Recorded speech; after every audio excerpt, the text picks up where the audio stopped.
بەناوی خوای گەورە و میهرەبان بینەرانی یازی سڵاوتان لێبێ ڕۆژوانانی خۆشەویست مسلمانان لە هەر کوێیەک ئەمان بینن گوێتان لێمانە تاعات و عیبادەتان قبول بێ خوای گەورە سەلامەت و سەرفراستان کە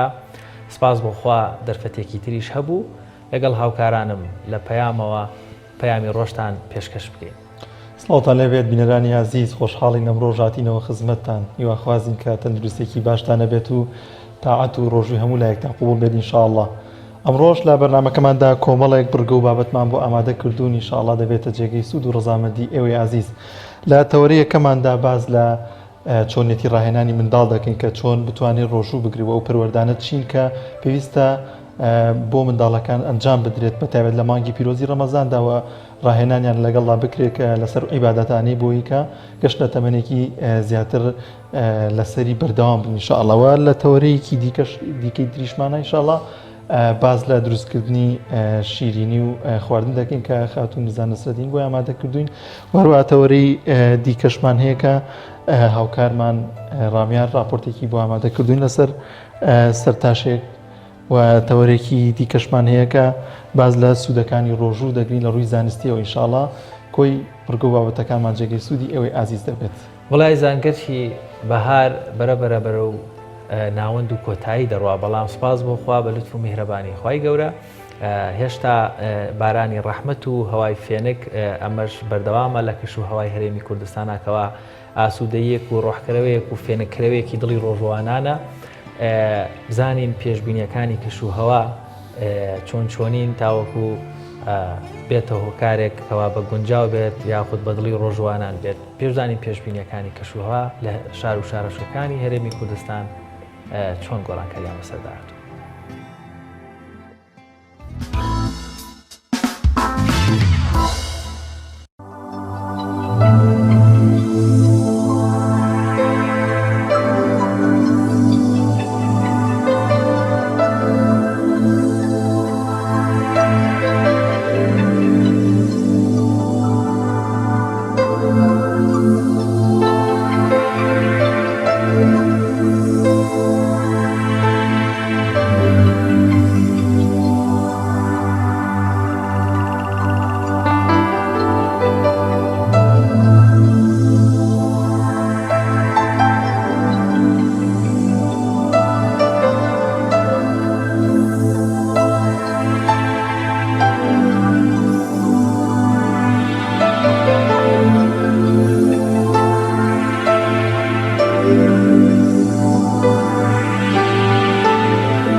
بەڵازیزان لە تەوەریەکەمی ئەمڕۆماندا باز لە پەروەردەی منداڵ و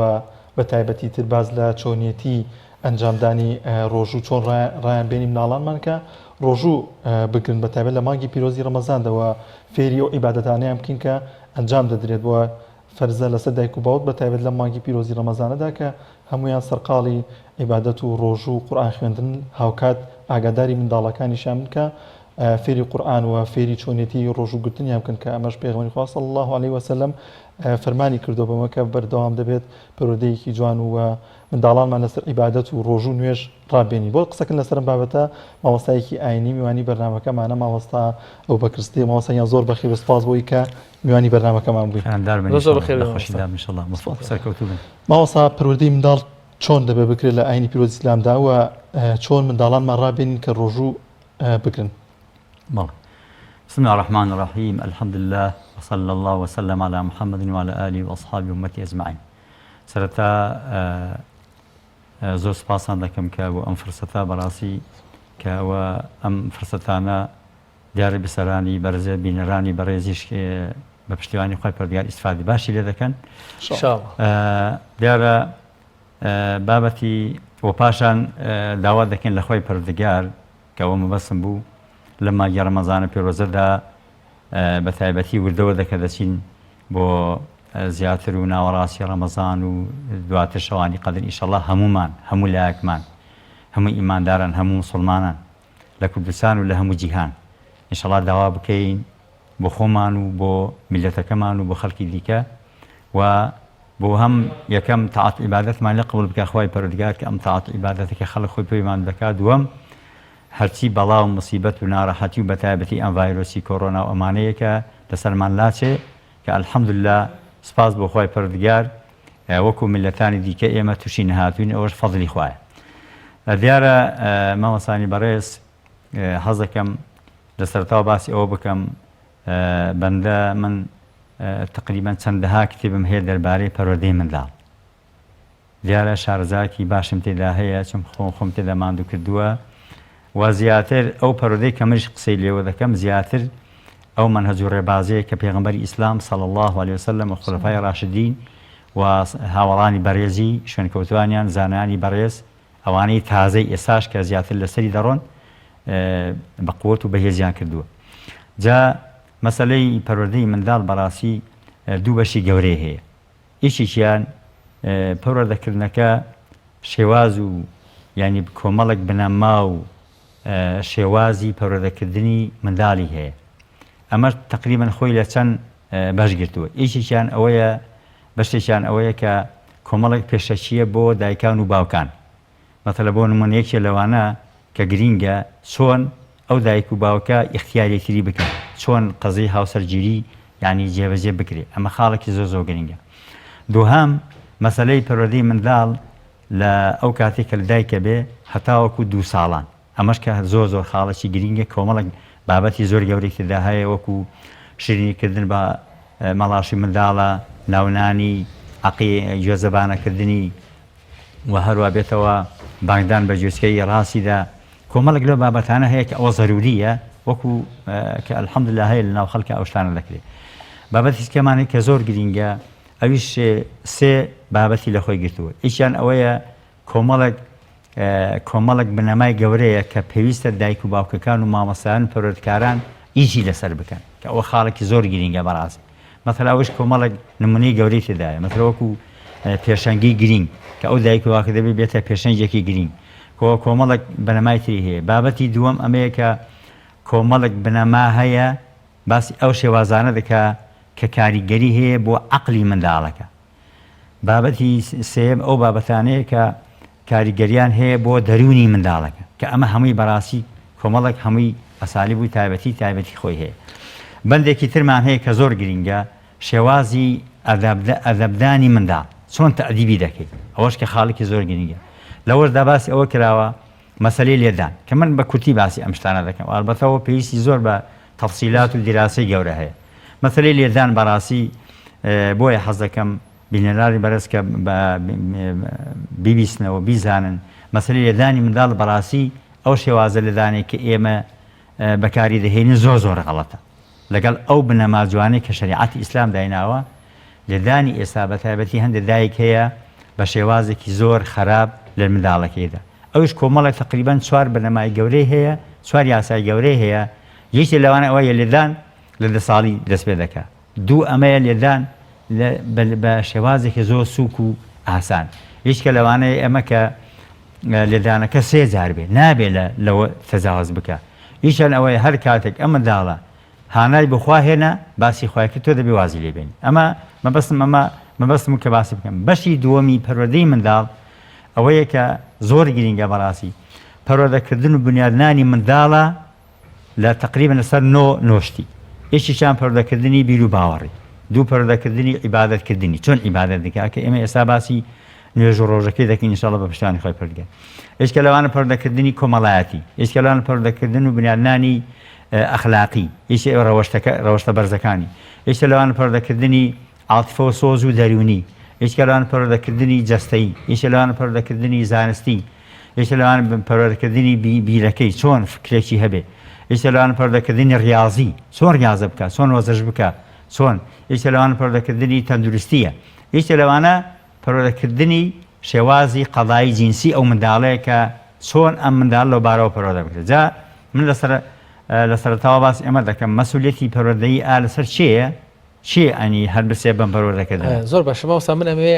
پرسیارێکم بۆی ئاماژەت بە کۆمەڵێک بابەتی جوان کرد بەڕێستان وەک زانایەکی ینی شارەزا لە بواری شەرە وەکو باحیسێکیش نووسەرێکیش لە بواری پەروەردەی مناڵ بۆی هەم بینەران هەم دایک و باوکەکان با بڵێن سوود لە باڵێن فەرمایشتەکانی بەڕێستان وەربگرن باسی جیلێک دەکەین باسی تەمەنێک دەکەین لە یەک ڕۆژیەوە هەتاوەکو 15 ساڵی من پێم خۆش بوو بگەڕیتەوە سەر بابەت یەکە چکە پەروەردەی مناڵ زۆر گرینگە ئەگەر ئێمە مناڵەکان دابەشی 3 بەشەکەین لە باڵێن لە ڕۆژی یەکەمەوە تا 5 ساڵی لە 5 بۆ 10 لە 10 بۆ 15 ڕەنگە جیاوازی مامەڵە لە نێوان ئەم 5 تەمەنەیە ئەم 5 مەرحەلەیە جیاواز بێ مناڵ خۆی هیچ دەسەڵاتێکی نییە ئەرکی دایکێک و باوکێک یاخود پەروەردەکەری مناڵێک لەگەڵ مناڵێک لە یەک ڕۆژی تا 5 ساڵی هەم لە ڕوانگەی ئاینیەوە لە ڕوانگەی دابوونەریتی و لە ڕوانگەی زانستی ئەوی بەڕێستان نووسیوتانە ئەرکی دایکێک بۆ ئەم تەمەنە چنە لە یەکەوە تا 5 ساڵی چۆن مامەڵە لەگەڵ مناڵەکانیان بکەن هەوکو بە ئاماژتان پێکرد لە ناونان و لە کۆمەڵێک ڕەنگە بابەت سنەتی پێغەمبەر صلی الله علیه و سلم یاخود عادەتێک کە سنەتن لەو ڕۆژانەدا لە یەکەوە بۆ 5 بەڵێ دیارە بەرپرسیارەتی پەروەردەکردن پێغەمبەری ئیسلام صلی الله علیه و سلم بەسەر دایک و باوکی داداوە و ئێستا لەم زمانەیە ئێمەش کە بڵێن خوێندن و مەکتەب و ئەمانە هەیە لەسەر هەم لەسەر مامۆستایان و هەم لەسەر پەروەردەکارانیشە بەڕاستی لە هەر جێگایەک بێ بەس زیاتر دایک و باوکەکەیە لەم بارەوە سەیرکە پێغەمبەری ئیسلام صلی الله علیه و سلم کە دەفەرمێ كلكم راع وكلكم مسؤول عن رعيته ئێوە هەمووتان بەرپرسیارن ئێوە هەمووتان چاودێرن ئێوە هەمووتان پارێزگارن و دەفەرمێ هەمووتان بەرپرسیارن لەو مەسەلەیەدا پاشان فەرمودەکە پێدا دەڕوا بە تایبەتی باسی پیاوەکە دەکات دەفەرمێ والرجل راع في بيته ومسؤول عن رعيته والمرأة راعية في بيت زوجها ومسؤولة عن رعيتها بە تایبەتی باسی باوکەکە و دایکەکە دەکات کە دەفەرمێ ئەوان بەرپرسیارن لە مەسەلەی پەروەردەکردنی منداڵەکانیان و لێپرسراون و هەر چاودێریشن پارێزگاریشن و لە هەمان کاتشا لیان دەپرسێتەوە سێرکە فەرمودێکی تر هەیە پێغەمبەر خوا دەفەرمێ سەلامی خوا لەسەر بێ دەفەرمێ كل مولود يولد على الفطرة فأبواه يهودانه أو ينصرانه أو يمجسانه دەفەرمێ هەموو بەسکۆلەیەک هەموو منداڵێک لەسەر فطرەتێکی پاک لەدایکە بێ فطرەتێکی پاکی هەیە لاپارەیەکی پاک و خاوێنێک و ئیمام غەزالی باسەکە دەفەرمێ هەموو منداڵێک دڵەکەی دەروونەکەی گەوهرێکی زۆر پاک و خاوێنە هیچ لاپارەکانی هیچ شتێکی نقطەیەکی ڕەش و شتێکی خراپی لەسەر نییە پاک و خاوێن سپی لاپەرەکانی دڵی هەمووی پاک و خاوێنە جابۆی پێغەمبەر خوا دەفەرمێ بەو شێوازە لە دایکە بێ بە پاک و خاوێنی بەڵام دایک و باوکەکە دەیانکەن بە جوولەکە یان دەیانکەن بە گاور یان خۆ دەیانکەن بە ئاگر پەرست یعنی ئەوان تەئسیری دایک و باوکەکە بەڕاستی ئاوان ئەگەر حەزیان لێ بێ بۆ هەر دینێکی کە خۆیان لەسەری دەتوان ئاوا ڕابیکێشن نەیفەرمووە دەیانکەن بە موسڵمان چونکە منداڵەکە خۆی پاک و خاوێنە لەسەر فیترەتە لەسەر فیترەتێکی پاک و خاوێنیە بۆیە دەفەرمێ كما تنتج البهيمة بهيمة جمعاء هل تحسون فيها من زرعاء دەفەرمێ وەکو چۆن ماڵاتێک بەسکولەیەکی جوانی دەبێ ئەندامەکانی هەموو هەیە یا هەدە فەرمی هەستەکەن کە نقصانی هەبێ دیار نقصانی نییە کە مادەم ئەندامەکانی هەموو تەواو بێ. دوای ئەبوو هورەیرە ئەم حەدیسەی خوێندەوە ئەمەی خوێندەوە کە فەرمی ئەگەر حەستان لێیە ئەم ئاەتەی خوای پەروەردگار بخوێنە کە دەفەرمێ فطرة الله التي فطر الناس عليها. ئەگەر حەسان لێ ئەو ئاتە بخوێنەوە کە لە سوورەی ڕۆما باسەکە دەفەرمێ ئەم دروستکردنی مرۆڤە بەو شێوازە بۆ پاک و خاوێنیە ئەمە فیترەتی خوای پەروەردگارە، ڕزکانی خوایە بەو شێوازە خوای پەروەردگار مرۆڤەکان دروستەکە و گۆڕانکاری تێدا نییە. و فەرمودەی تریش هەر هەیە هەر لەو بارانەوە کە ئەبوو سەعیدی خودی بۆ مادەجێرە درە پێغەمبەری خوا فەرمووی لە ڕۆژی قیامەتە خوای پەروەردگار دەفەرمێ ئەی ڕوو لە هەموو ئینسانەکان دەکا ئەوانەی دیارە مەسئولیەتیان هەیە، دەفەرمێ ئەی باشە من ماڵم پێ نەدای، سامانم پێ نەدای، ئەولادم پێ نەدای. و هەر لە ڕێواتکە دەفەرمێ ئەلم ئوزەویجکە ئەی هاوسەرگیریم، ئەی من هاوسەرێکی باشم بۆ پێیان نەکردی کواسل لێ کرد، چۆن مەعامەڵەت کرد لەگەڵ ئەم بابەتەیە. وەکو بەدەیان فەرمودەی هەیە لەم بارەیەوە. جا بۆیە بەڕاستی هەر ئەو ئاتەش کە دەفەرمێ ئەعوذ بالله من الشیطان الرجیم یا أیها الذین آمنوا قوا أنفسکم وأهلیکم نارا وقودها الناس والحجارة. دەفەرمێ خۆتان و ماڵ منداڵتان پارێزن لەو ئاگرەیەکەوە سوتەمەنەکەی دار و خەڵکە. ئیمامی عەلی ڕەحمەتی خوای لێبێ ڕزای خوا لێبێ دوو مانای تەفسیری کردوێتەوە لەم ئاەت. یەکێکیان دەفەرمێ عەلیموهم الخەیرە، دەفەرمێ ئێوە خۆتان و ماڵ منداڵەکانتان فێری خێرکەن. یەکێکیان دەفەرمێ فێری ئەدەب و عیلمیان بکەن، فێری ئەدەبیان کەن عەلیموهم وئەدیبوهم، دەفەرمێ فێری عیلمیان کەن زانست و زانیاری و فێری ئەدەبیان کەن. جا بۆیە خۆشەویستان بەڕاستی بینەران حەزەکەم یعنی زیاتر لەسەر ئەوە سوور بن کە مەسەلەی پەروەردەی منداڵ وەکو ئیمامی نەووی ڕەحمەتی خوا لێبێ دەفەرمێ پەروەردەی منداڵ هەر کەسێک ئیهمالی بکە خراپەیەکی زۆر گەورەی کردووە. بۆیە دەفەرمێ زانایەک باسی ئەوە دەکات دەڵێ یەکێ لە ئەوانەی کە پەروەردەی منداڵەکان بەزایەدا بوو دەڵێ بە چکۆلەکەی گوتی کوڕەکەی گوتی ئەی دایک و باوکەکەی من ئێوە بە منداڵی منتان بەزایە داوە بەخوا دەبێ منیش بە گەورەی ئێوە بەزایە بدەم، مافی منتان پێشێل کردووە دەبێ بە گەورەی من مافی ئێوە پێشێل بکەم. جا ئەمە نقطەیەکی گرینگە بەڕاستی ئیهمالکردنی منداڵ پەروەردە نەکردنی زۆر خراپە و تاوانێکی گەورەیە. بۆی ئیمامی غەزالی قسێکی جوانی هەیە دەفەرمێ پەروەردەکردن عینەن وەکو کاری جوتیارێک وایە، چۆن ئەم جوتیارە لێ زەراعەتەکەی کشت و کاڵەکەی پاک و خاوێن دەکاتەوە بژاری دەکا لەو جیا و گۆڵ و لەو شتانێک کەوا زەرەری هەیە، دەبێ ئەم دایک و باوکە بە هەمان شێوە عینەن ئەوە بێن ئەو شتانێک کە خراپە، ئەو خەسەتانێک کە خراپە، ئەو ئەخلاق و ڕەوشتانێک کە زەرەری هەیە دەبێ لای بن. بۆی ئیمام غەزالیش هەر زۆر تەئکید لەمە دەکاتەوە و هەموو ئەو زانانێکەوە پەروەردەی منداڵ نووسینیان هەیە لە پەروەردەی منداڵە دەستێکی گەورەیان هەیە هەموویان لەسەر ئەمەن دەفەرموون پەروەردەی منداڵ یعنی چی؟ یعنی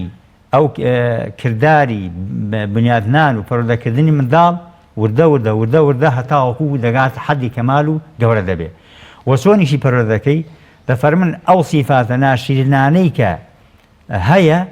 وەکو ڕەزیلی، وەکو مەثەلا بڵێین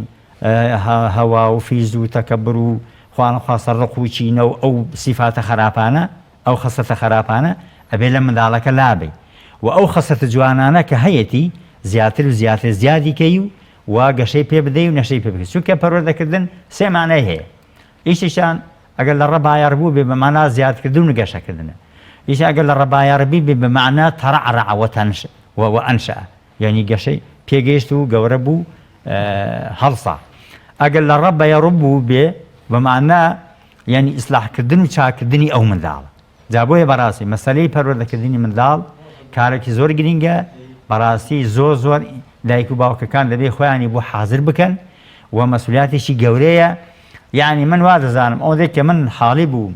مەسەلەی منداڵ ئەوەندەی پەروەردەکردنەکەی گرینگە،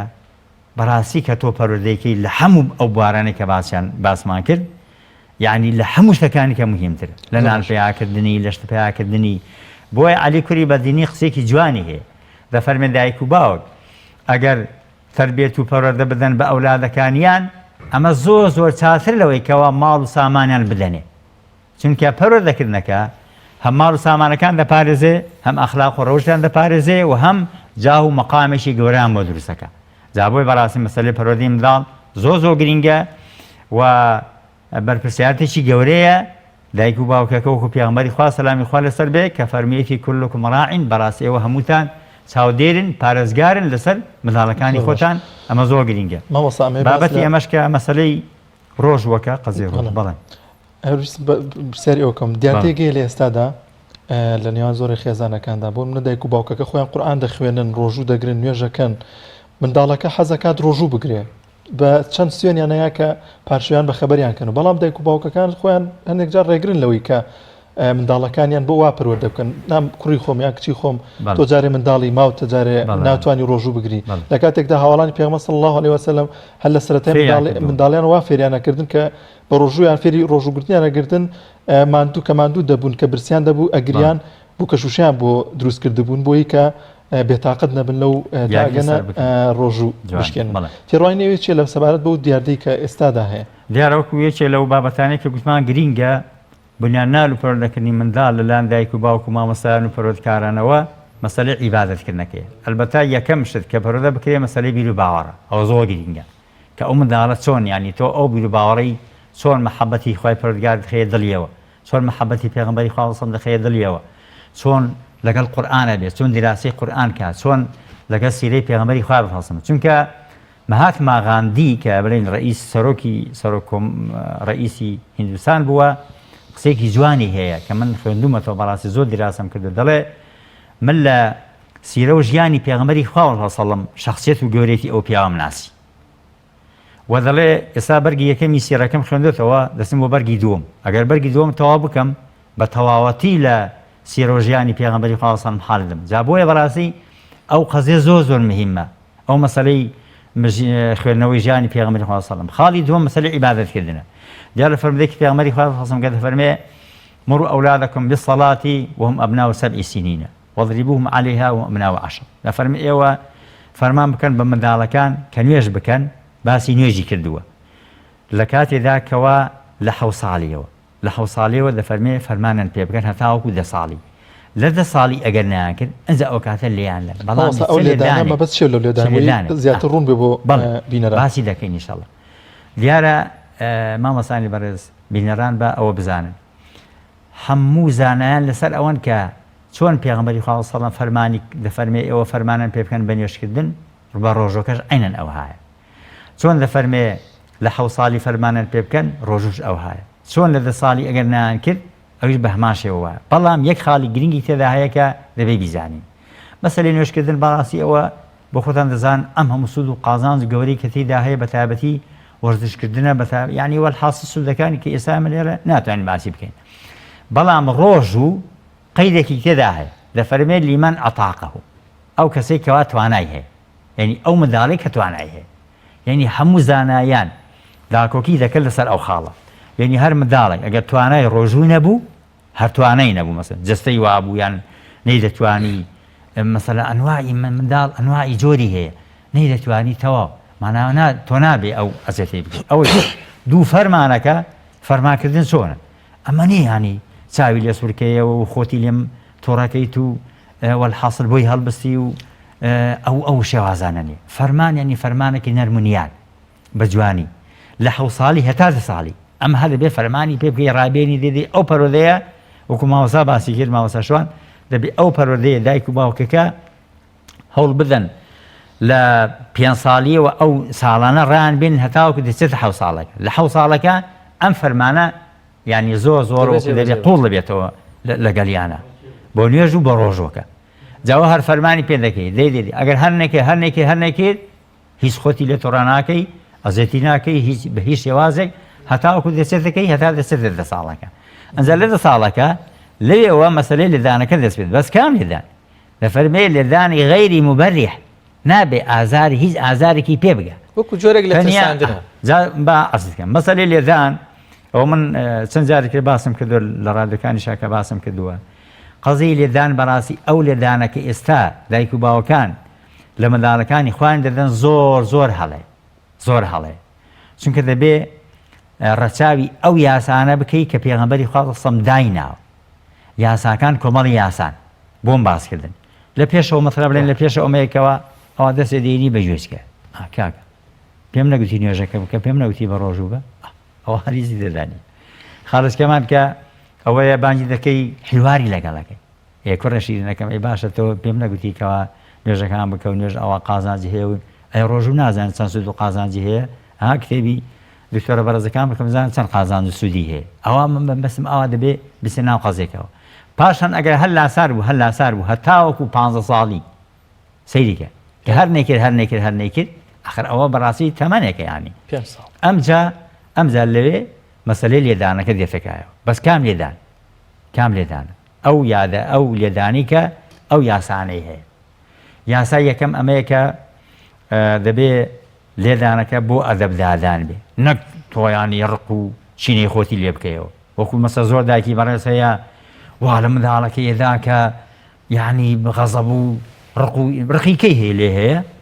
یعنی دەسێ هەموو شتەکانی پێداڕێژێ زۆر باشە ماوەستا بوو ڕقسەکەش پێدەن بابەتێکی زۆر گرنگە هەر بۆ پشتگیری قسەکانە دەمەوێت سوود لە کاتەکە وەرگین قسە زۆر کرا لەسەر پەروەردەی مناڵ لەلایەن دایک و باوکەوە بەتابەت لەم خۆناغەیە کە ئێساکە مانگی پیرۆزی ڕەمەزانە ڕێنمایی بەڕێستان پەیامی بەڕێستان لە ڕووی شەرعیە وەکو زانایەکی ئاینی وەکو نووسەرێک لە باری پەروەردەی مناڵان بۆ ئەهلی مزگەوت بۆ ڕیشسپیانی مزگەوت بۆ پیاماقوڵانی مزگەوت لەگەڵ مامەڵەکردن لەگەڵ مناڵان بەتابەت کەوا لە مانگی پیرۆزی ڕەمەزانە دەچنە مزگەوتەکان من خۆم یەکێک مولەوانەیە لە مناڵی دەیانجا لە ڕیزی نوێژ لایەن بردوم لە تەراویح وتیانم بڕۆرە دەرەوە لە شەوانی لەیلەتل قەدر وتیانە بۆ ئێوە نییە ینی ئەم جۆرە لە مامەڵەکردنە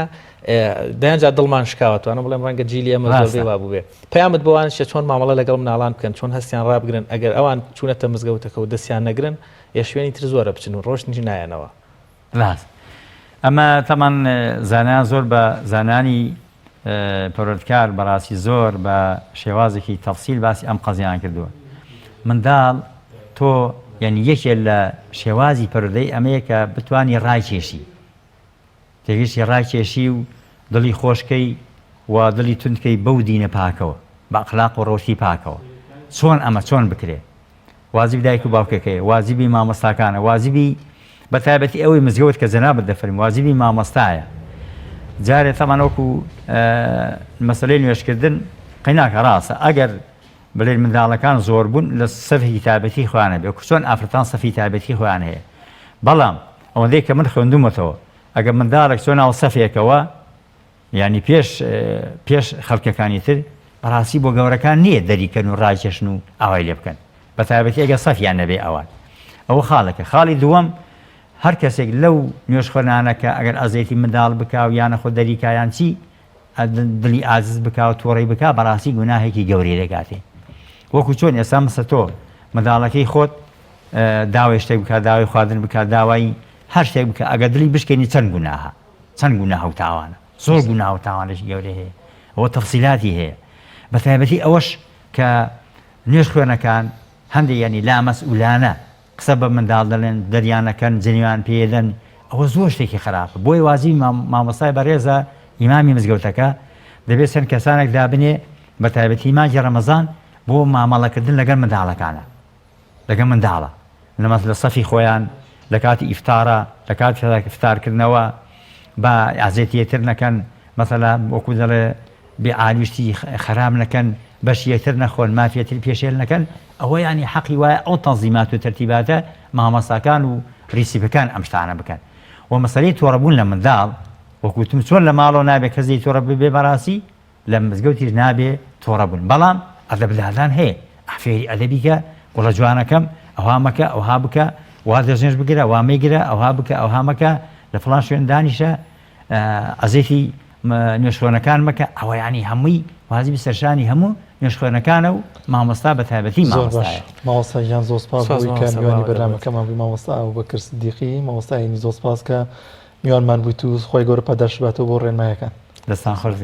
وەفاق ئینشاءالله بەڵێ بینانی بەڕێز پێوان بێ ناوڕێکمان هەیە و لەگەڵ بڕگەی یادەوەری دەچینە لای دێنەوە خزمەتە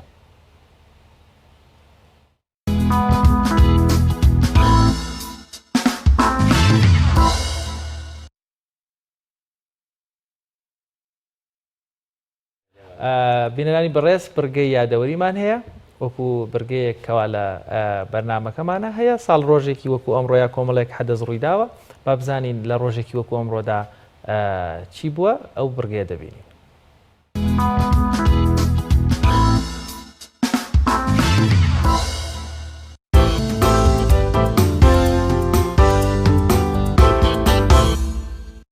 26 چواری ساڵی 1997 لە دایکبوونی نووسەر و سیاسەتمەدار و ڕووناکبیری کورد جەلادەت بەدرخان لە شاری ئەستەنبوڵی پایتەختی تورکیا ناوبراو خاوەن و دەرچوێنەری هەردوو ڕۆژنامەی هاوار و ڕووناهی بووە یەکێک بووە لە پێشەنگە دیارەکانی ڕۆژنامەگەری کوردی و دەیان هەوڵی سیاسی و ڕۆشنبیری و ڕۆژنامەوانی بۆ کێشە و دۆسی کورداوە و چەندان کاری گرنگی ئەنجامداون ناوبراو لە بنەماڵی بەدرخانەکانە کە ڕۆڵی گرنگیان لە مێژووی کووردا گێڕاوە ناوبراو یەکەم کەس بووە نووسین و بابەتی کوردی بە لاتینی نووسیوە و کۆمەڵێک بنەمای گرنگی بۆ داناون ئەوەش جۆرێک لە سەرسامی بووە بەرامبەر بە جیهانی ئەوروپا لە کاتێکدا بنەماڵەکەی و میقداد مەدحەت بەدرخان شانازیان بە زمانی کوردیەوە کردووە و لاتینیان بە گورزێکی کوشندە بۆ سەر زمانی کوردی داناوە ناوبراو ڕۆژی 15 حوتی ساڵی 1950 لە شاری دیمەشقی سووریا کۆچی دوایی کردووە. 26 چواری ساڵی 1990 کۆمەڵی ئیتیحاد و تەرەقی لە تورکیا هەستان بە کودەتایەکی بەهێز و ڕێکخراو بۆ لە کارلادانی سوڵتان عەبدولحەمیدی دووەم لە پلەی خلافەتی عوسمانی و بە شێوەیەکی ڕووکەشانە براکەی سوڵتانیان لە پلاکەی دانا بە ناوی محەممەد ڕەشاد ئەوەش تەنها لەبەر نەوروژاندنی مسلمانان بوو لەو کودەتایەدا چونکە محەممەد ڕەشاد پەروەردەکرا و پیاوی خۆیان بوو هەروەها سوڵتان عەبدولحەمیدیان گواستەوە بۆ دەرەوەی تورکیا و لە ژێر چاودێری خۆیاندا گلیاندایەوە کودەتاکە بەدەستی ڕاستەخۆی مستەفا کەمەل ئەتاتورک و پاڵپشتی و هاوکاری مادی و سەربازی وڵاتانی ئەوروپا و زایۆنیزمی جیهانی ئەنجامدرا چونکە پێشتر سوڵتان عەبدولحەمید ملی بۆ داواکاریەکانی تیۆدۆر هێرتزڵ نەدابوو کە داوای فرۆشتنی خاکی فەلەستین و قودسی کردبوو لە بەرامبەر هێشتنەوەی لە دەسەڵات و بژاردننی تەواوی قەرزە کەڵەکە بۆکانی دەوڵەتی عوسمانی. 26 چواری ساڵی 1990 لە دایکبوونی نووسەر و بیریار و زانە و بانخوازی کاریگەری ئیسلامی میسر شێخ محەممەد قوتب لە گوندی شازلی وڵاتی میسر محەممەد قوتب برا بچووکی مفەسیر و بیریاری گەورە سید قوتبە نووسینەکانی زیاتر فکری بوون و باسی لاململانی نێوان هەردوو شارستانەتی ئیسلامی و ئەوروپا کردووە و هۆکاری دواکەوتوی و لاوەزی مسلمانانی ڕوون کردوتەوە و پەنجەی خستۆتە سەرپلان و بێڕەوشتەکانی ئەوروپا بەرامبەر بە جیهانی ئیسلامی و حاکمی وڵاتانی ئیسلامیشی بە مخاشی دەستی ئەوروپا زانیوە بۆ گرتن و ئازاردانی مسلمانان محەممەد قوتب وەک خۆی ئاماژەی پێداوە کەوتۆتە ژێر کاریگەری ژیان و فکری سید قوتبی برایەوە گومانگەلێک دەربارەی ئیسلام و مسلمانان و عەولەمە و چەمکانێک دەبێت ڕاست بکرێنەوە و چۆن بانگەوازی خەڵک بکەین هەروەها زۆری تریش لە کتێبە بەپێزەکانی ناوبراون محەممەد قوتب ڕۆژی چواری ساڵی 2014 کۆچی دوایی کردووە لە تەمەنی 95 ساڵیدا و لە شاری مەکەی پیرۆز و ناشنی تەرمەکەشی لە هەمان شار هەروەها ڕۆڵی بەرچاوی هەبووە لە زیندووکردنەوە و پاراستنی فکری ئیسلامیدا.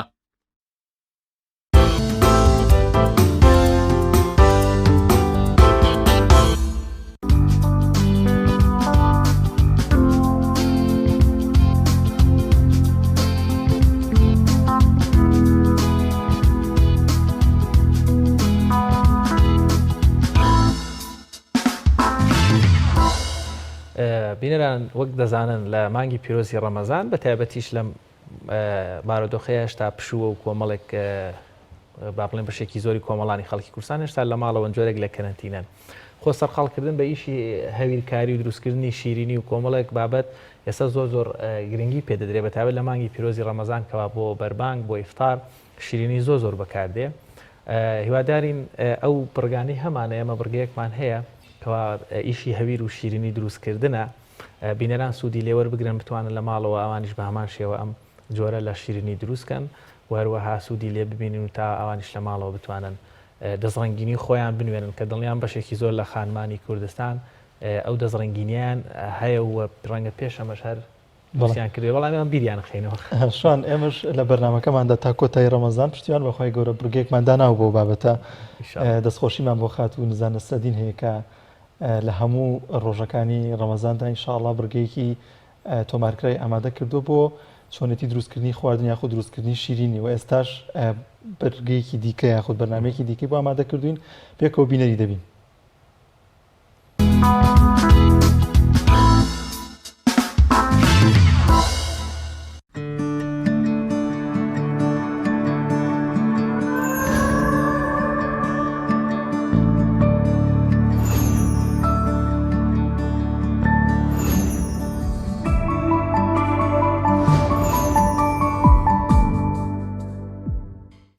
بەناوی خوای گەورەی میهرەبان ڕەمەزانتان پیرۆز منزار لە بەڕگەی خواردن و شیرینی سپاسی خوای گەورەکەم کە دەرفەتی پێیان بتوانم لە خزمەتی ئەوی خۆشەویستە بم بۆ ئامادەکردنی جۆرێکی تر لە شیرینی ئەمڕۆمان زیینوتستە هیوادارم بتوان لە ماڵەوە هەر خانم بتوانێت ئامادەی بکە بۆ خانەوادەکەی و لە ئێوارانی بەربەنگا پێشکەشی خێزانەکەی بکە. خۆشەویستان هەمیشە هەوڵەیەم شیرینیەک ئامادە بکەن کە هەموو پێداویستیەکانیمان لە ماڵەوە دەست بکەوێ. پێداویستی شیرینی ئەمڕۆمان 2 کوب شیرمانەیە، شیری تاڕ، 3 کەوچک سمید لە زۆربەی مارکێتەکان هەیە، لەگەڵ 3 کەوچک هەنی 3 کەوچکی پڕی چێشتخۆر نیشاستە، ئاوی گوڵم هەیە، 1 کەوچک چێشتخۆر ئاوی گوڵم هەیە، لەگەڵ 3 کەوچک لە شەکری وردە و خامیشم پێویستە 1 کوب. کاتێک کە ئەم کەرستانە تێکەڵەکەمەوە لەگەڵ نانی پاقلاوە کە مێشار ئامادەیە و باشترە وەک لەوەی کە خۆت حازری بکەی. خۆت حازریکی کاتێکی زۆریەوێ ڕەنگە جوانیش دەرنەچێ ئەوەی کە خۆت ئەتەوێت دەرنەچێ بۆت، بەڵام ئامادە لە مارکێتەکان دەست دەکەوێت. ئەمە پێداویستەکانی ئەمەوێت لەگەڵ شیلێش بۆ کۆتاییەوە پاشان سوورکردنەوە. خۆشەویستانی من ئێستا لە یەکەم هەنگاودا من وتم ئەمە 2 کوب شیرە، 2 کوب شیر، نیشاستەمان هەیە 3 کەوچک تێکەڵ یەکەم وەکو چۆن ئەڵەی حەلەبیە کە ئامادەی ئەەکەین، وەک حەشوەکەی وەکم حەلەبەیەک چۆن حەلەبێک ئامادە ئەەکەی، بەس تەنها 1 ئیزافەمان هەیە، بڵێن 1 زیادکراومان هەیە، ئەویش سمیدەکەیە. ئەوە تۆزێک پێشەوەی بخەینە سەر ئاگر، تەنها جیاوازی لەگەڵ حەلەبی ئەوە یعنی حەلەبی ئاسایی ئێمە سمید بەکارهێنین لەبەرەوەی بۆ حەشوەکەی شل نەبێت کاتێک کە ئەکەنە ناونانێ پاقلاوەکە. بەبیریشم چوو بێڵم فستەقی هاڕاوشمان ئەوێت، ئەویش وەکو بابەتی جوانکاری نەک شتێکی سەرەکی بێ ئەگەر تیانە بێ وەزعەکە تێک بیە. ئەوە ئێستا من جوان شیرەکە و نیشاستەکەم گرتوتەوە. ئێستا 3 کەوچک لە شەکرەوردە، 3 کەوچک شەکرەوردەمانەوێ، ئەوە شارەکەینە ناوی. ئەمە ئێستا خەینە سەر ئاگر تا گرم ئەبێتەوە شێوە خەستبوونەوەی وەرئەگرێ، پاشان سمیدەکەی بۆ زیاد دەکەم.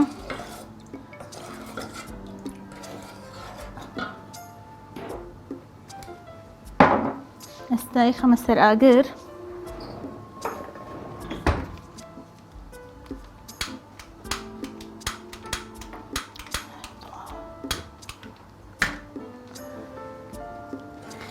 من خەمە سەر ئاگر، ئەوت نابێت ینی دەستی لێبەر بدرێ لەبەر ئەوەی نەبێتە کڵۆ. هەرم حەلەبی احتیادی چۆن لە ماڵەوە دروستیەکەی من هەمیشە حەز دەکەم لە ئەو خوارانەیە خۆدە و شیرینیانەی ئامادە ئەەکەین، هەنی کارستەی سەرەتایی کە لە هەموو ماڵێکا بێ هەموو خانمێک بتوانێت دروستیکە.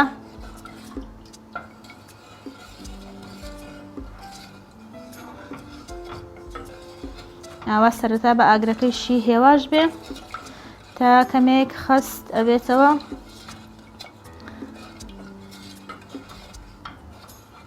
ئێستا من ئاوی گوڵەکەش ئەکەمە ناوی،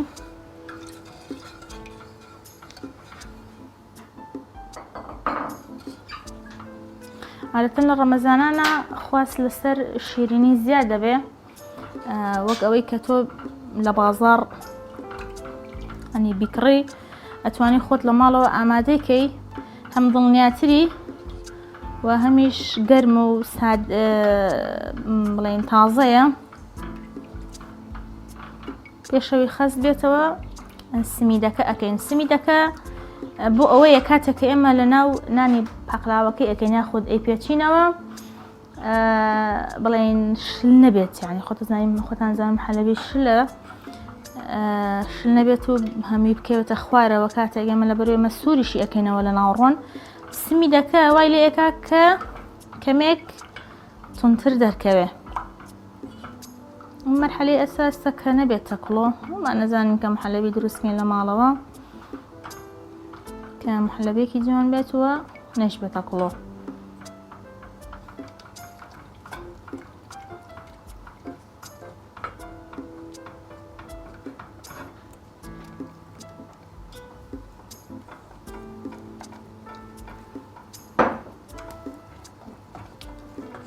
ئێستا ئەبینین خست بۆتەوە ئاوە جوان و ئێستا من خامەکەیشم ماوە. خامەکەش تێکەڵی ئەەکەین. ئەمە زیاتر بۆ ئەوەی کە تام بۆنی بەرامی خۆش بێ جوان. ئاوا لەگەڵ خامەکە جوان جوان تێکەڵی ئەەکەین.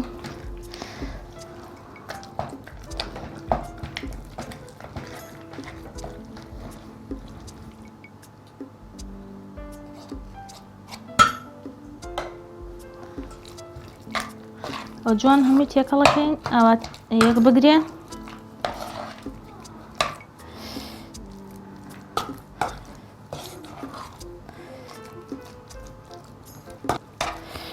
ئێستا ئێمە حەشوەکەمان ئامادەیە. ئێمە حەشوەکەمان ئامادەیە جوانێکی گرتووە. دەست دەکەین بە ئامادەکردنی نانی پاقلاوەکەمان. من پارچەیەکم پێویستە.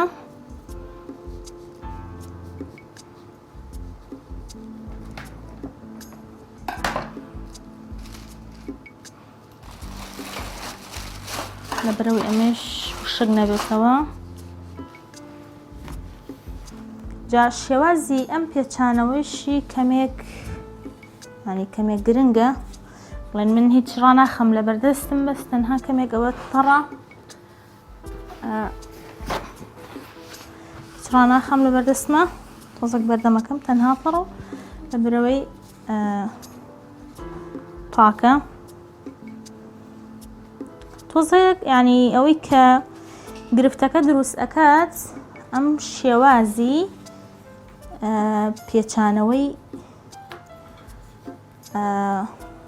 پێچانەوەکەیەتی ئەگین زۆر ئاسان لەبەر ئەوەندەیش ینی ئەوە نەبێ ها زۆر گەورە نەبێ. تۆزێک لە قەراخەکەی ئەم لاولای عادەتەن ئەگەر هەر خۆت بێ ئیش بکەی شێوازێکی کێ بەڵام کاتێک کە دێتە بەردەمی کامێرە و ئیشەکەی تۆزێک ئیشەکان جدیات وەرەگرن. ئێستا ئێمە حەشوەکەی دانین. ئەوەی کە گرنگە تەنها ئەم شێوازی پێچانەوەیەتی. ئەگینە حەشوە دروستکردنەوە ئەوەی هیچ هونەرێکی تیان نییە.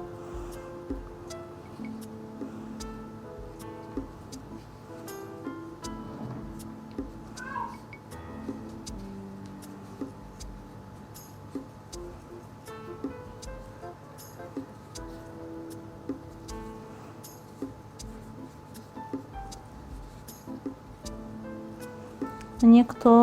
سمیدەکەم زیاتر بوو. ئەتوانین هەندێک جار ئەمە بڵێن تۆزێک تەڕکردنی ئەوەیە خۆت بە ئارد بێ خۆت بە شیر بۆ ئەوی لێک هەڵنەوەشێ. ئێستا شیر دێنم.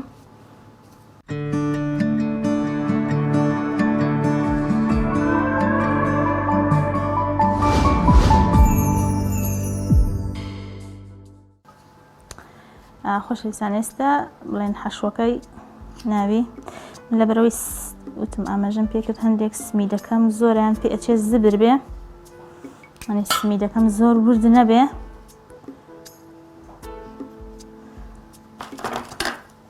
ئەوە تۆزێک کڵۆ دەرچووە. ئەمە نانەکە گەورەیە بەم شێوازە بە شێوازی حرفتی دای ئەنین. ئاوا جوان پێچینەوە.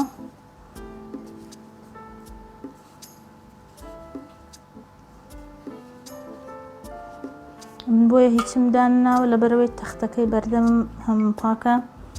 ئەوە هەمیش ئەگەروانە بێ جوان ناپێچرێتەوە بۆمان بێ لەسەر شتێک بێت کەمێک ئاوە ڕق بێ.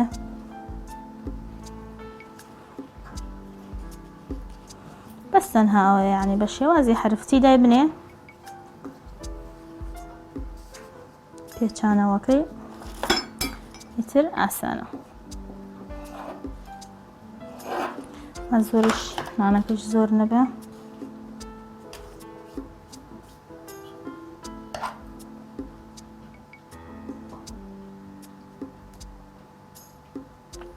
هەوڵبەن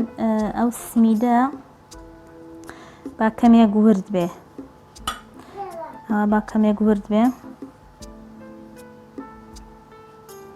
لەبەرەوەی ئەوە زۆر بە زەقی دەر نەچێ.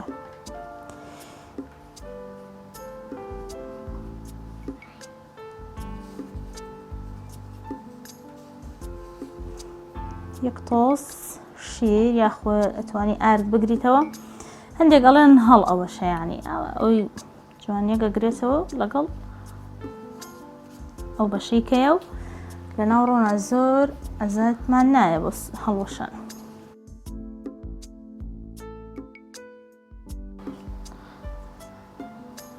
نزیک بوونەتۆ لە کۆتاییەکەی من بۆیە هێندات ئەمە ئەوە تنبێ لەبەرەوەی هەڵ نەوەشێ.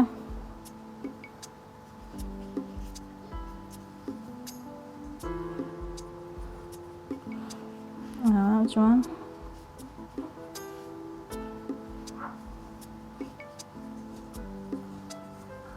بەس تەنها ئەوەیە بە شێوازی حرفتی دای بنێ، هەندێکی شەڵەن هەڵەوەشێ ئەتوانی ئاوا هەندێک شیر یاخود ئارد بگریتەوە ئەو دیوەی پێچەور پێپەڕکەی تر ئاوا دایێنێ.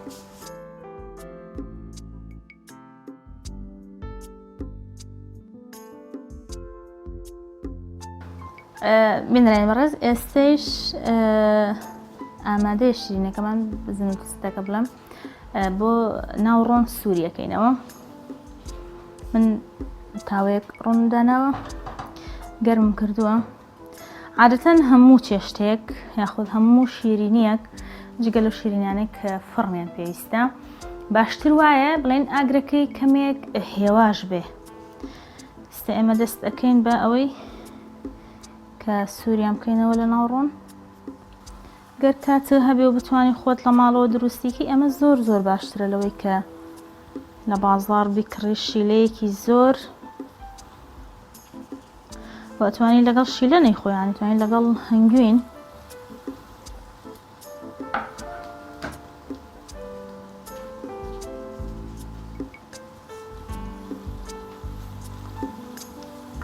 خۆی باشتر وایە گەر بتوانانی لە بەرەوەی ڕەمەزان بڵێن پاکبوونەوەی جەستەی شەوەک لەوەی کە ڕۆحێکی ئارام و ئاسودەمانەیە باشتر وایە خۆمان بە دوور بگرین لە شیرینی، بەڵام کەم سەرسفرە و کەم ماڵ هەیە بتوانێت ئەو پارێزبەندیە بکا کە شیرینی بەکارنێنێ لە سەرسفرەکان یاخۆ شیرینی نەخوا کە هەر ئەیشی خۆین بە ئەوە بێ لە ماڵەوە خۆمان بتوانین ئامادەی بکەین. چاوەڕێکەم لە بەروی ئاگرەکەم هێواشە، نامەوێ ئەوە زۆر سەریع بێت لە بەرەوەی هەڵنەوەشە یاخۆت سوود بڵێ نەسووتێ، یعنی جوان شێوازێکی سووربوونەوەی ناسکی هەبێ.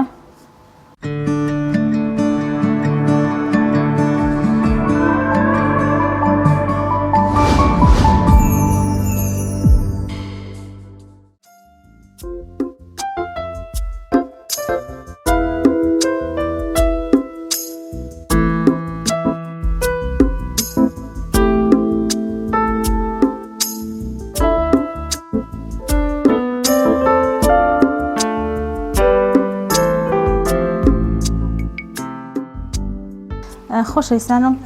وەتە جوان سوور بۆتەوە لە ناوڕۆن. من ئاگرەکەم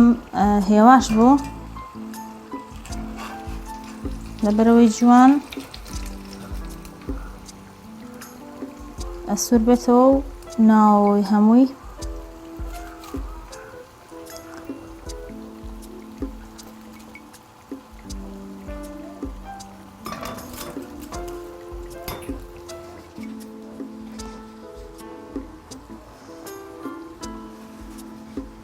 ئەو شیرینی کە لە خۆت لە ماڵەوە ئامادەیەکەی ئەوەیە تازە، ینی تۆ خۆت شیلەی تازە بۆ ئەوکەی خۆت تازە ئامادەیەکەی و ئەوەندەش دروست دەکەیت کە هەر ئەو ژەمە بخورێ، یعنی نامێنێتەوە شیلەکەی زۆر خەست نابێتەوە کە ئەو شیلە کە زۆر خەستە بێتەوە زەرەری زۆرترە و ئەتوانی خەستی و بڵێن ڕێژەی شیلەکەت بەدەست خۆتە. ئەمە ئاسانیشە یعنی لە ماڵەوە بە کەرەستەی زۆر زۆر سەرەتایی یعنی هەموو کەسێک لە ماڵەوە هەموو خانمێک یعنی ئەم کەرستانە ئەبێ لە مەطبەخەکەی هەبێ کە ئەتوانێت پێی دروستکە. ئەگەر ئەمە لە کاتی بەربانگی شنەی خۆن ئەتوان بۆن لە بەروی عادەتەن خەڵک لە ڕەمەزان شەوان ناخەوێ ئەتوانی شەو درەنگانێک بیخۆیان شەو درەنگانێک دروستیکێ بە تازەیی خۆی عادەتی ئەم شیرینەی شوایە ئەبێت تازە ینی بە گەرمی بخورێت کە سارد بیەوە تۆزێک ئەو تامەی لە دەسەیە ینی خۆش نییە کە سارد بیەوە.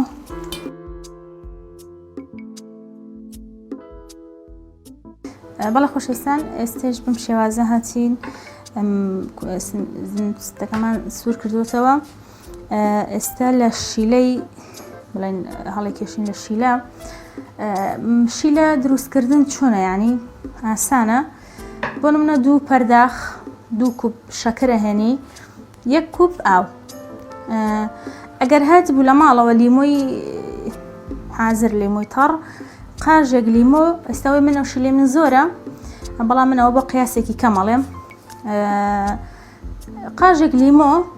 بڵێن بیکەرە ناوی یا ئەگەر نەت بوو ئاوی لیمۆ کە بۆ چێشت ئۆشتانە بەکارهێنی.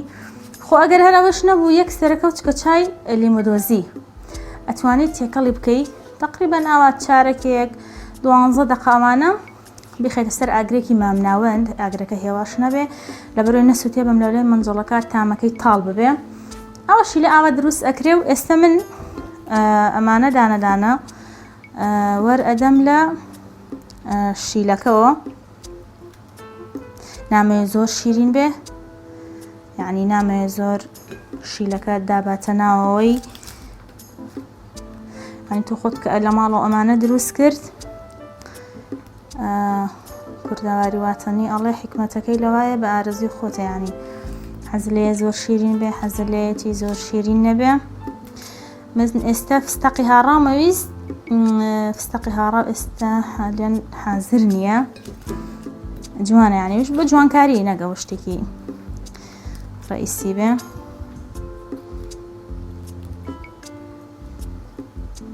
ئاوە جوان گەر زۆر حەزیشت کرد بمێنێتەوە لە ناو ینی زۆر شیرین بێ ناوەیشی شیلەکە هەڵمژێ ئەتوانی جێبێڵی لە ناوی بەڵام تر خواستەکان ئێگۆڕێ. گەر بۆ ڕەمەزان ینی ئێوارانی ڕەمەزان ئەمە دروستکەن باشتر لە ناو شیلەکان نەمێنێتەوە لە بەرەوەی شەکر زۆر باش نییە نەک زۆر باش نییە معنی سیفەتی باشی ڕەنگە هەر نەبێ. لە خۆشەویستان لەم شێوازە هاتینا کۆتایی شیرینی ئەمڕۆمان. خۆی پەروەردگار نوێژ و تاعەت و ڕۆژی هەموو لایەکمان قبوڵکە من خاتە بەر ڕەحمەت و لێبوردەی خۆی. تا حەڵقەیەکی تر بە خوای گەورە و میهرەبانتان ئەسپێرم. خواتان لەگەڵ.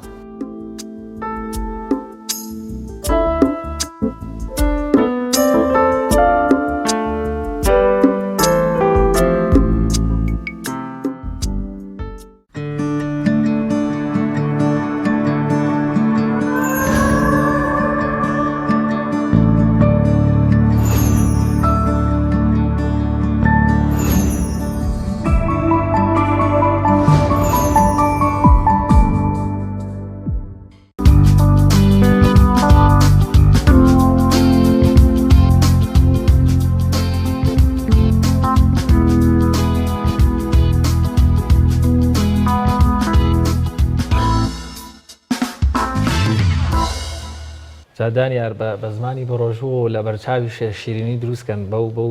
کوالێتیە بەرزەم من هەر تەوا وەسعم تێک چوو.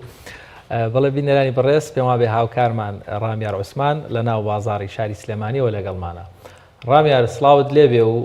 بارودۆخی ناو شار چۆنیە و زانیارەکان لای تۆ چین؟ بەڵێ سڵاوتان نەبێت یارە بەرەبەرە بارودۆخی ناوشار هەرچەنە هاتچۆ ئاسایی بۆ تۆ بەڵام بەپێی ئەو بڕیارانەی وەزارەتی ناوخۆ لە دوای کاتژمێر 5ەوە هاتوچۆ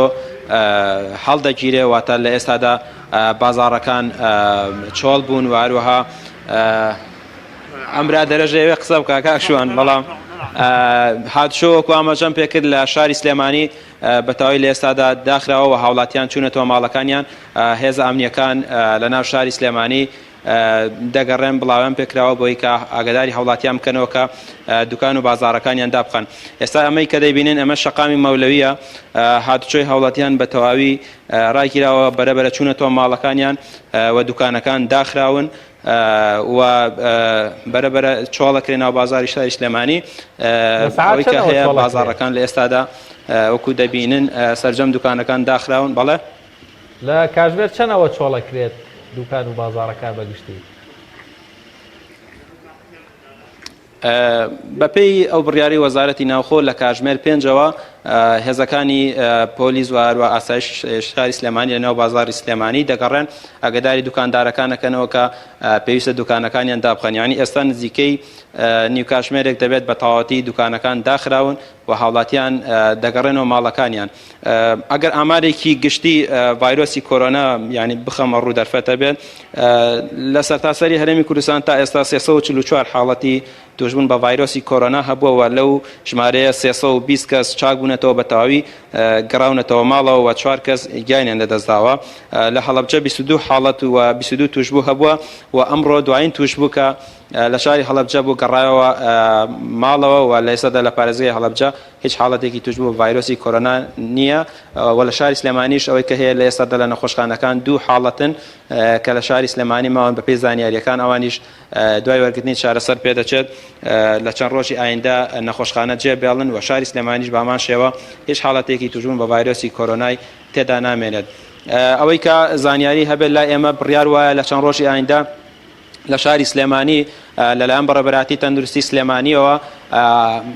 پشکنینێکی هەڕەمەکی ئەنجام بدرێت لە نێو بازاڕ و لەو شوێنانەی کە قەرەباڵغن کراونەتەوە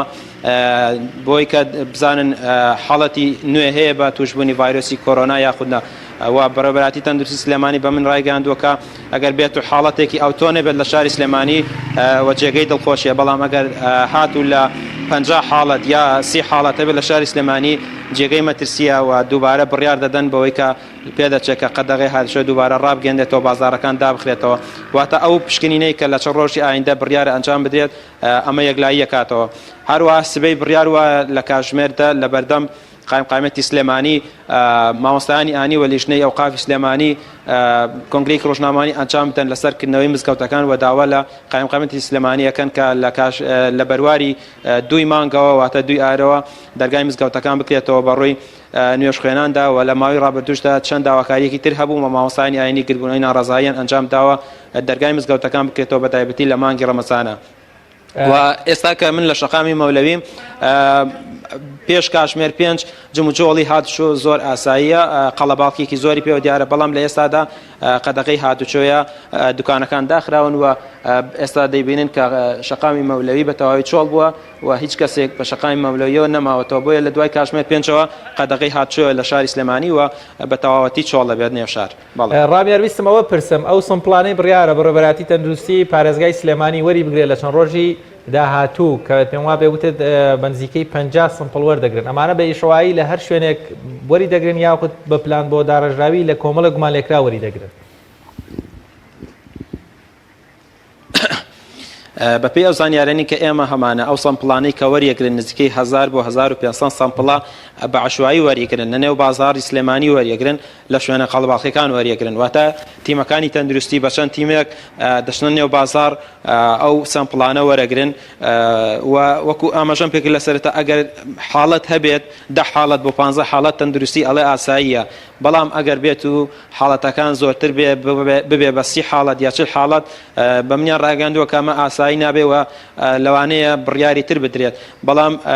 دوجار سەرجەم ئەو سەمپڵانە ئەنجامی سەمپڵەکان بارودۆخی سلێمانی لە داهاتووە واتە لە چەند ڕۆژی ئایندا دیاریەکات. بەڵێ زۆر سپاس ڕامێر عوسمان پەیامەرمان لە سلێمانی و لەگەڵمانەبووی زۆر سپاس بۆ زانیاریەکانت. ئایزان ئێستا دەچین لای تەورێکی دیکەی بەرنامەکەمان کە باز لە سوودەکانی ڕۆژوو دەکەین لە ڕووی زانستیەوە کە مامۆستا مەڕوان گەڵاڵی ئامادەی کردو پێکەوە بینەری دەبین.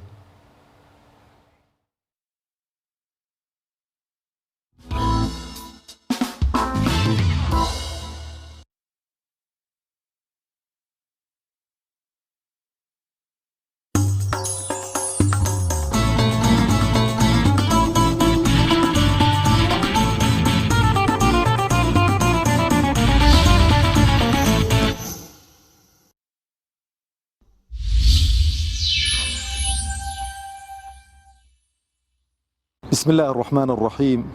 الحمد لله رب العالمين والصلاة والسلام على أشرف الأنبياء وخاتم المرسلين محمد وعلى آله وصحبه وسلم. ربنا اغفر لنا ذنوبنا وإسرافنا في أمرنا وثبت أقدامنا وانصرنا على القوم الكافرين. ربنا اغفر لنا ولإخواننا الذين سبقونا بالإيمان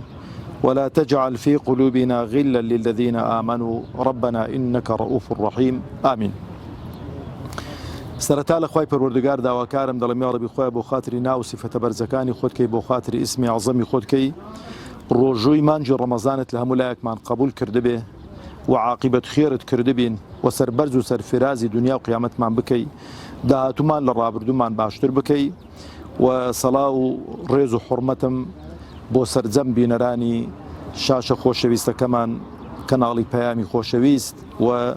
سەڵاو و ڕێز و احترامم بۆ ستافی کەناڵی پەیام. خۆشحاڵم کە لە بەرنامەیەکی تایبەت لە خزمەتتاندا کە باسی ڕۆژوو بکەم، بەڵام باسی ڕۆژوو لایەنە شەرعیەکەی بۆ مامۆستایانی قەدرگران و بەڕێز لێ دەگەڕێم کە ئەوان باسی کەن هەم لە ڕووی شەرعیەوە و لە ڕووی سوودەکانی ڕەمەزان و مانجی ڕەمەزان بۆ تاچی موسڵمان چۆن تەقوا و دینداریەکەی دەجوولێنێتن و بەرزی دەکاتەوە و دەبێتە مایەی ڕەزامەندی خوا و پێغەمبەری خوا بۆ ئەو کەسانەی کە بە ڕۆژوو دەبن و ئەو کەسانەی کە ئیش لەسەر لایەنی تەقوا و لایەنی گەڕانەوە بۆ لای خوا دەکەن تەبارەک و تەعالا. بەندە لە خزمەتتاندا پێم خۆشە لە ڕووی علمیەوە ڕۆژوو چ سوود و قازانجێک بە ئێمەی ئادەمیزاد و بە ئێمەی مرۆڤ دەگەیەنێتن. گومانتان نەبێ خۆشەویستانی خۆم هەر پەرستشێک کە خوای پەروەردگار تەبارەک و تەعالا واجبی کردووە لەسەر ئێمەی مرۆڤ و لەسەر ئێمەی ئینسان لە سوود و قازانجی ئێمە لە بەرژەوەندی ئێمەیە، هەم لە ڕووی لاشە و جسمەوە لە ڕووی سەحەتەوە و هەم لە ڕووی پاداشت و لە ڕووی پلە بەرزیەوە بۆ دوا ڕۆژماندا. واتە ئەو خواپەرستی و عیبادەتانەی کە دەیانکەین دوو قازانجی زۆر گەورەی لێ دەبینین. یەکەمیان بۆ دوا ڕۆژمان زەخیرەیەکە بەدەستی پڕەوە دەگەڕێینەوە لای خوای پەروەردگار خوا لێمان قبولکە. دوو بۆ سەحەت و قالب ساغی خۆمان. ئەم من نایەمە سەر ئەو دیڕاستانەی کە کراون چکۆ زۆر دەچێشێت چکۆ ماوەی بەرنامەکەمان کەمە، بەڵام ئەوەی کە من دەڵێم هەمووی تاقی کراوەتەوە لەسەر خەڵک یان لەسەر پەرژینێکی قایم بێ لەسەر کۆمەڵە ئاژەڵێک ئەوەی کە نووسراوە و لە بەردەستاندایە هەمووی بەرهەمی تاقیکردنەوەیە و بەرهەمی علمیە ئەو سوودانەی کە ڕۆژوو بە ئینسانی دەگەیەنێتن. یەکەم سوود کە ڕۆژوو بە ئینسانی دەگەێنێجات چ ڕۆژووی مانجی ڕەمەزان بێ تاقیکردنەوەکان ئاوا دەڵێن، چ ڕۆژووی متەقەطیع بێ دووشەم و پێنجشەم بێ یان ڕۆژێک نا ڕۆژێک بێ. بەرحاڵ ڕۆژوو یەکێکە لەو عیبادەت و خواپەرستیانەی کە ڕاستەوخۆ سوود و قازانجی زۆری هەیە بۆ مرۆڤ بۆ ئادەمیزاد. ئینسانی ئیماندار پێویستی پێێتی و غەیری ئیمانداریش ئەمڕۆ توێژینەوەکان وا دەردەخەن و وا دەڵێن پێویستە ئینسان جار جار خۆ بگرێتەوە لە خواردن و خواردنەوە کە ڕۆژووی موسڵمانانە بۆی کە سوود و قازانج بخۆی بگەێنێ. یەکەم سوود و قازانج بۆ ئینسانی ڕۆژوەوان ئەو کەسەی کە ڕۆژوو دەگرێ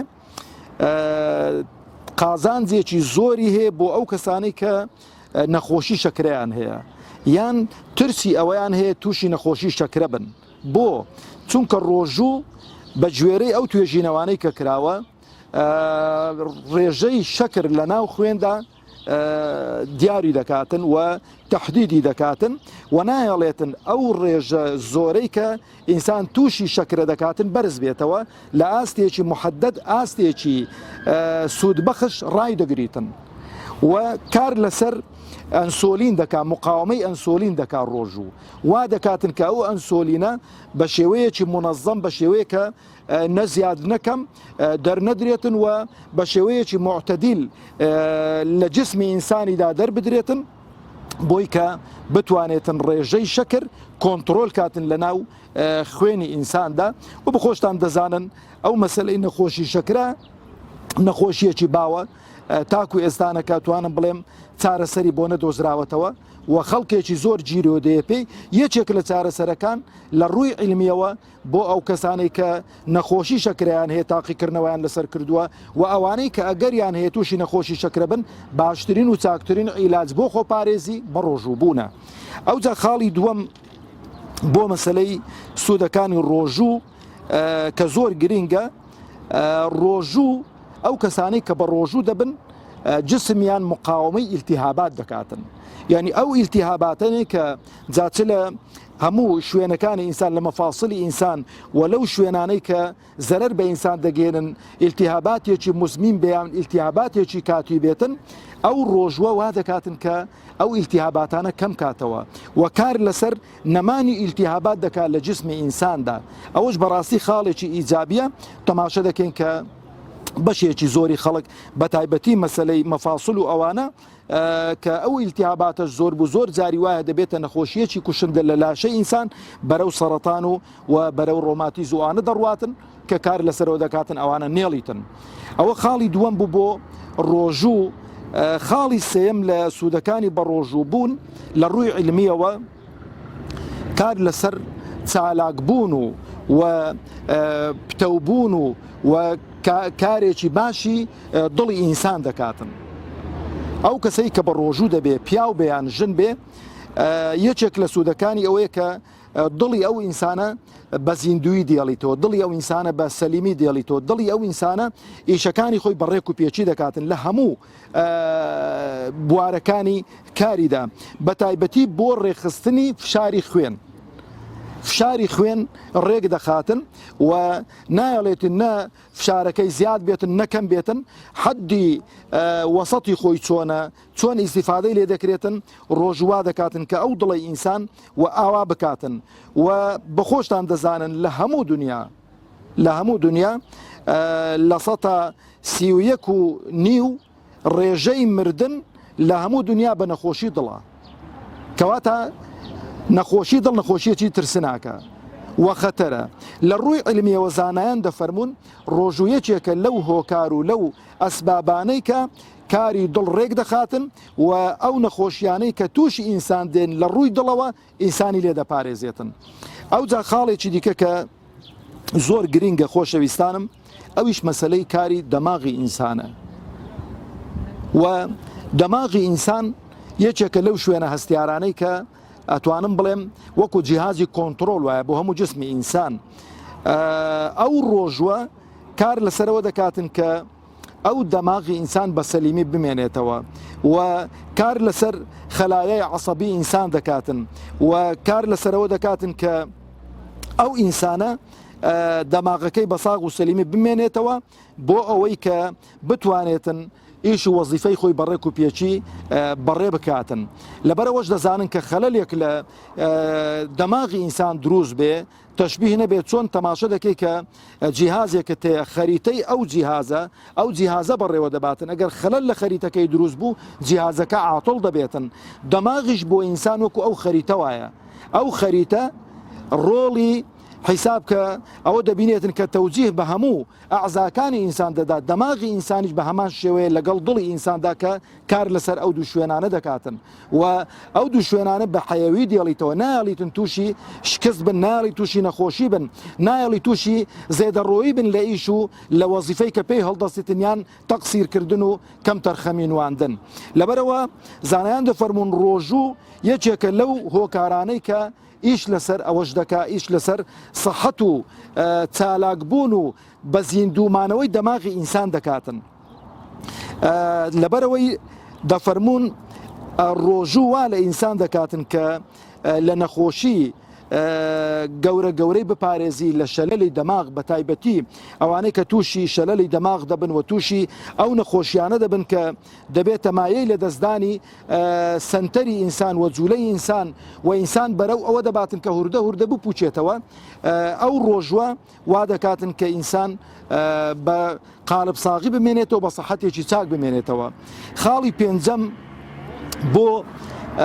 ڕۆژوو کە چه سوود و قازانجێک بە ئێمەی ئادەمیزاد دەگەێنێتن لە کاتی کە بە ڕۆژوو دەبین ئەویش مەسلەی لاوازیە و ڕزگاربوونە لەو قەڵەویە مفرڕتەی کە ئینسان زۆر جاری وایە تەماشە دەکەی کابرا ئاویش بخواتەوە قەڵەو دەبێ نان بخوا قەڵەو دەبێ نان نەخوا قەڵەو دەبێ هەر خواردنێک بخوا قەڵەو دەبێتن بەڵام بەشێکی زۆری ئێمە باسی زۆری نەدەکەین بەشێکی زۆری خەڵک لە مانجی ڕەمەزاندا کە بە ڕۆژوو دەبن یان ڕۆژی متەقەتع دەگرن دووشەم و پێنجشەم تەماشە دەکەی وەزنی خۆیان و کێشی خۆیان بە تەندروستی هێشتۆتەوە قەڵەو نەبوون و لاشە و جسمێکی جوان و ڕێک و پێچیان هەیە و ئەو قەڵەویە زیادە ڕوو لەوان ناکاتن و ئەوانەی کە قەڵەویشن دەتوانن بە بەرنمەیەکی تەندروست بە تایبەتی لە مانجی ڕەمەزاندا کە خواردنەکەیان کەم بکەنەوە و خواردنەکەیان کەم بخۆن تەماشە دەکەین ئۆتۆماتیکی وەزنەکەیان دادەبەزێتن بە خۆشتان دەزانن خۆشەویستانم بینەرانی ئازیز و خۆشەویستم خواردن و زۆر خواردن و قەڵەوی یەکێکە لە ئەو نەخۆشی و دەردانەی کە خەڵکێکی زۆر پێیوە جیرۆدەیە و قەڵەوی دەبێتە مای ئەوەی کە ئینسان ئیسراحەت لە دەست بداتن تام و چێش لە خەو نەکا تام و چێش لە خواردن نەکا تام و جێش لە ئیسراحەت نەکا کەواتان یەکێکی دیکە لەو سود و قازانجانەی کە ئینسانی ئیماندار و ئینسانی مسلمان لێی سوودمەند دەبێ لە ڕۆژوودا ئەویش چییە مەسلەی ڕزگاربوونیەتی لەو قەڵەویە لەو هەموو چەوریەی کە کەڵەکەی کردووە لەسەر ڕیخەڵۆکەکانی ئینسان و لەسەر ورجی ئینسان وا لە ئینسان دەکاتن کە ئیسراحەتی تێک بچێتن و تووشی چەندان نەخۆشی بێتن خاڵی شەشەم سود و قازانجەکانی مانجی ڕەمەزان یان بەو واتای بڵێن ڕۆژووی ڕەمەزان ئەوە ئینسانی ئیماندار چ سود و قازانجێکی دیکەمان پێدەگەیەنێتن ئەویش بەڕاستی ئەو خاڵە زۆر گرینگە بە ڕۆژووبوون دەبێتە مایەی زیادبوونی دەردانی هۆرمۆنی گەشە هۆرمۆنی گەشە یەکێکە لەو هۆرمۆنانەی کە لەگەڵ ژیانی ئینساندایە لەو لەحزەی کە ئینسان لە دایک دەبێ هەتاوەکو دەمری پێویست بەو هۆرمۆنەیە هۆرمۆنی گەشە ئەوەیە کە هەموو قۆناغ و مەرحەلەکانی ژیانی ئینسان دەگەڵتدایە بۆ گەشەکردنی ئینسان قۆناغ بە قۆناغ مەرحەلە بە مەرحەلە گەشەی ئێسکەکانت و چالاکردنی حەڕەکەی هەموو ئەعزاکانی دیکەی لاشت مەفاسیلەکانت هۆرمۆنی گەشە ئەگەر زیاد دەربدا ئێسکەکانت زیاد لە پێویست گەورە دەبن ئەگەر کەم دەربدا ئینسان قەزەم دەردەچێتن ڕۆژوویەکێکی دیکە لەو نیعمەتانەی خوای پەروەردگار تەبارەک و تەعالا بۆ ئادەمیزاد بۆ ئەوەی کە ئەو هۆرمۆنی گەشە بە شێوەیەکی تەندروست بمێنێتەوە ئینسان سود و قازانجی لێ بکاتن و خاڵێکی دیکە خاڵی حوتەم هەرچەندە کاتەکەشمان بەرەو کۆتایی دەڕوە ئەویش بە ڕۆژووبوون پیری تاخیر دەکاتن ئینسان بە گەنجی دێڵیتەوە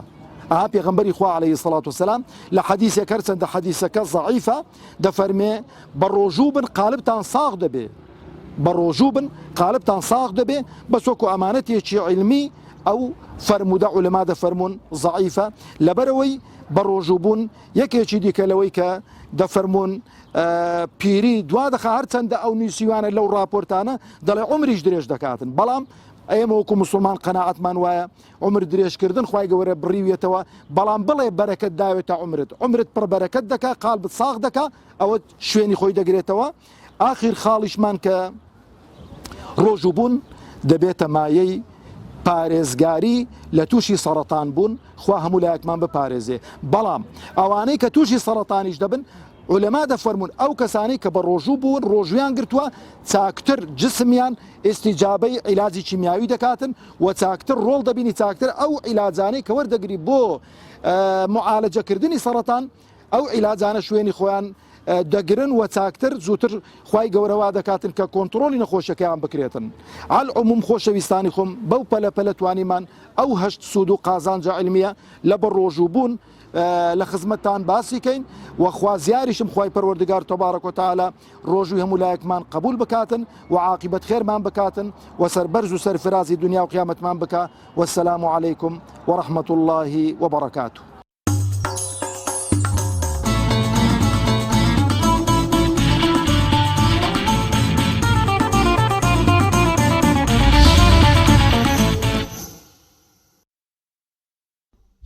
وڵایزان سپاس تا ئەم دەقەیەش لەگەڵمان بوون سپاس بۆ هاوکارانم سپاس بۆ مامۆستایانی بەڕێزیش کە کۆمەڵێ بەگۆ بابەتیان بۆ ئێمە عەزیز ئامادە کردبوو تاعات و ڕۆژێ وڵایەکتان خۆ بێن ئینشاء ئەڵڵا تا بەرنامەیەکە بەخواتان دەست پێین خواتان لەگەڵ خواتان لەگەڵ دەست خۆش.